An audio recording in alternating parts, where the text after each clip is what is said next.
Despite loving PSVR 2, I spend a lot of time in PCVR as well, and while the PSVR 2 has been my main PCVR headset for a while, another competitor has stepped into the ring. Just to line up with their Black Friday sales, the folks over at Pimax sent over the Crystal Light. This is a headset with a couple of really exciting bells and whistles that perked my ears up and got me properly interested. So after getting it sent over and playing around with it for a couple of weeks, I've landed on my verdict for this headset. There are some very, very high points, very good things about this headset, and a couple of low points that I could see ironed out in the future for subsequent models. However, I do think this headset is going to appeal to a very specific brand of VR gamer the most, and we'll talk about that as we go through my little review here. If you enjoy VR, please feel free to like and subscribe. Thank you to the patrons and YouTube members who bring this content right to you. Without them, this wouldn't be possible. And let's take a look, shall we? First and foremost, pricing, because there are two ways that you can currently buy a Pimax Crystal Light. One of the ways is that you pay basically everything in one go. You pay your £487 or $599 up front, and then you pay the extra $259 to do a complete one-off payment. So the entire headset is yours straight from the get-go. The second option is to lower the barrier of entry a little bit. So you pay your $599 or your £487, and then you pay an $11.99 membership fee for 24 months, which ends up slightly more than paying it all in one go. So if you pay everything up front, you're saving about $30 or so. But if you pay over an extended period of time, you're more flexible in that you have monthly payments of the $11.99 membership fee rather than that big lump sum. So Pimax are offering these two types of payment for the headset itself. First impressions of the Crystal Light as you unbox it are good. The headset feels well built, if a little plasticky. The controllers are a little bit on the lighter side and are modeled after the Quest 2 style of controllers, but they feel okay. The cable is very thick and not at risk of breaking at all. I feel it's really sturdy, although that could be a downside for some people, and everything you need to get started with the headset is packaged in here. To get it going with a PC, you'll need to use a DisplayPort, USB, and power from a plug socket in the wall. Everything needed for this is included, which is very good, thank you Pimax. PSVR 2 adapter, please take notes with your lack of DisplayPort cable. And the unboxing experience overall is pretty standard, but introduces you well enough to the headset. Setting up the Pimax Crystal Light, you'll be introduced to the software next. It's very easy to install, and while it doesn't look quite as flashy as the PSVR 2 software or the Quest software, I do think it does the job very well. I didn't run into any bugs or technical issues really, and it does everything functionally and is easy to navigate. However, when you pause some certain games, using the Pimax button, as there is a difference between the Steam VR pause and the Pimax pause on the controllers, it can actually promote things to you in the splash screen there. For example, I would pause Blade and Sorcery with the Pimax button by accident sometimes, and it would flash up for an advert for the Air Link, essentially for the Pimax, which, while I think is a cool product and could be useful for some people, being advertised to on a platform that you've already bought a headset for is a little bit off-putting. Overall though, the software is very easy to use, as I've said. Connecting the controllers is as simple as pushing a button, and getting up and running took no time at all. After putting the headset on and running it through its paces with a couple of baseline games for me, like F123, Blade and Sorcery, Half-Life Alyx, Subnautica and Elite Dangerous to name a few, the first thing that hit me is the clarity and optics of this thing. With some of the headsets, like admittedly the PSVR 2, Quest 2 and DPVR E4, which all use Fresnel lenses, and even to an extent with the Quest 3's pancake lenses, looking off into the distance can be a little bit blurry. Clarity isn't always the high point when looking far off. However, with the Crystal Light, I found that that is definitely not the case, because the clarity looking far into the distance is fantastic. This really hit me playing Subnautica, where I could stare off into the endless blue and see objects poking out in the distance that looked really clear. I don't know whether it's the panel, or the aspheric lenses, or a combination of the two, but something is working magic here to make sure that everything is crystal clear. It also helps that the Crystal Light has an adjustable IPD with a wheel, just like the PSVR 2 does, meaning you can dial in that sweet spot, which is very, very wide by the way, to just where you like it. Also on the visual side of things, Pimax and the Crystal Light in general's big sell is the field of view, and that definitely did not disappoint here. I'm not going to lie and say it's as wide as the human vision or anything like that, that would be ridiculous, but as headsets go, this is the best headset I've ever used in terms of how wide the FOV was. It was truly magnificent. Again, Subnautica and Elite Dangerous especially were just amazing. I've never seen these games like this before, and they really blew my mind. The sweet spot, as I said, is also very, very good. It's a lot bigger than the PSVR 2s or Reverbs or DPVRs, but it isn't quite as big as the Pancake lens, which is, well, anywhere.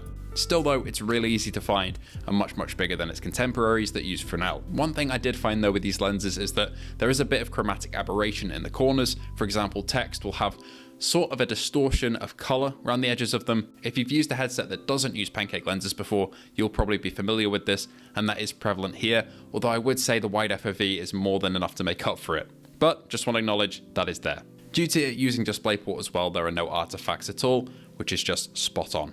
Another big highlight for me was contrast here with the Pimax. I knew this wasn't true OLED, so I was going in with my expectations brought down a little bit, but with the use of local dimming, which involves turning off sections of pixels in the headset, you can really get almost OLED-like colors. I would say my experience with games like Elite Dangerous that have true blacks like in space do look better on the PSVR 2 colors-wise, but the Crystal Light is nothing to be laughed at. It does have some serious staying power in terms of its visuals and its contrast, and it is much better than a simple LCD panel.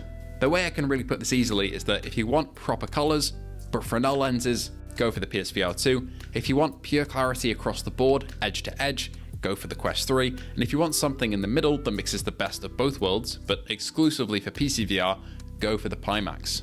At least in the realm of color and clarity. It's a perfect middle ground in that sense. On the audio side of things, you have built-in speakers and a built-in microphone. The speakers are pretty good. They're pretty comparable to, say, the Quest speakers. They do have some good directional audio, and I would happily play through a story game like Half-Life Alyx and a shooter with this, although I do myself prefer proper over-the-ear or even in-ear headphones as opposed to this solution. As for the microphone, well, I'll let you decide. I recorded all of my gameplay and all of my speech using it, so you have a listen and decide how it sounds. I'm going to need to revisit this on PSVR 2 because I don't know if it looked this impressive. The colors definitely look better, 100%. But I think the edge-to-edge clarity here just makes this feel so massive. And the FOV is pretty... It's wide, you know? It's wide. So it makes me feel like I've got a proper scuba mask on, especially with how wide it goes. Oh, man. Oh, it's moments like this in VR that I'm. This is why I do this, you know? This is why I do this. Next, let's tackle tracking and pass-through. As for actual tracking of controllers and my room, I had absolutely no problems, either seated or standing. Everything was pretty great. I could swing with the controllers in VR, say in Blade and Sorcery, and it would follow through with the swing and be completely fine. And I could also move around a fair bit, and the floor didn't fall beneath me or anything like that. However, the pass-through is a bit of a different story. It's advertised as black and white, which is the same as the PSVR 2, but the clarity here is nowhere near as good. The cameras simply aren't up to the job, and I found navigating around my room with pass-through a worse alternative than just lifting up the headset itself, which is easy enough to do as there is a small hinge to pivot the headset up when need be, but it would be nice just to have a better pass-through than what we have here. As for comfort, this was a point I was really worried about. The headset is large, as you can see. It's a real proper bulky one, and it's also really wide. And sometimes I do smack the PSVR 2 orbs into my PSVR 2 while I'm playing it, so I thought this would be exacerbated with the Pimax, and to be honest, sometimes it is. Playing games like Blade and Sorcery or Contractors, as I'm trying to reload or swing for something, occasionally you do get a bit too close for comfort with the headset, with the controllers as they stick up a little bit with those tracking rings. But the actual wideness and the weight of the headset is actually pretty good. It can get a bit much in those more active games, but especially for a certain crowd of gamers like sim racers, or people who really enjoy other seated games like Elite Dangerous, this is absolutely perfect. It's comfortable enough to wear for long extended periods, helped a lot by the top strap on the headset, but I do think there are better alternatives if you love your active VR games. I certainly wouldn't want to wear something like this for extended sessions on Beat Saber, for example, but that's simply not what the Crystal Light is made for. If you're a flight sim enthusiast, a sim racing enthusiast, or a spaceflight enthusiast, this is going to be right up your alley in terms of comfort, and you'll be able to wear it for quite a while. It's got a more fabric-based facial interface rather than the rubber gasket that's on the PSVR 2 that I daily drive, which took a little bit of getting used to, but to be honest, I did find it pretty comfortable. I also just want to quickly cover the Pimax as an entertainment device, specifically for watching virtual cinema screens, films, TV shows, or even playing games on the big screen. I was using the big screen beta on Steam for this, and I was hoping with the wide FOV, I could get really close to an IMAX style screen or a big cinema screen, and the headset would envelop it all, you'd be able to see edge to edge. And luckily, that is the case. It is a fantastic experience using the Pimax Crystal Light for something like this, but I would recommend wearing some headphones because the speakers in normal entertainment like a film where you want maybe a little bit more bass don't quite do it justice, but the actual visuals, especially in an app like Big Screen Beta, where you've got a big cinema screen and you're seeing the edge-to-edge clarity, it looks utterly fantastic. So overall, how have I found the Pimax Crystal Light? Pretty fantastic for certain use cases. for games like F1 and Elite Dangerous.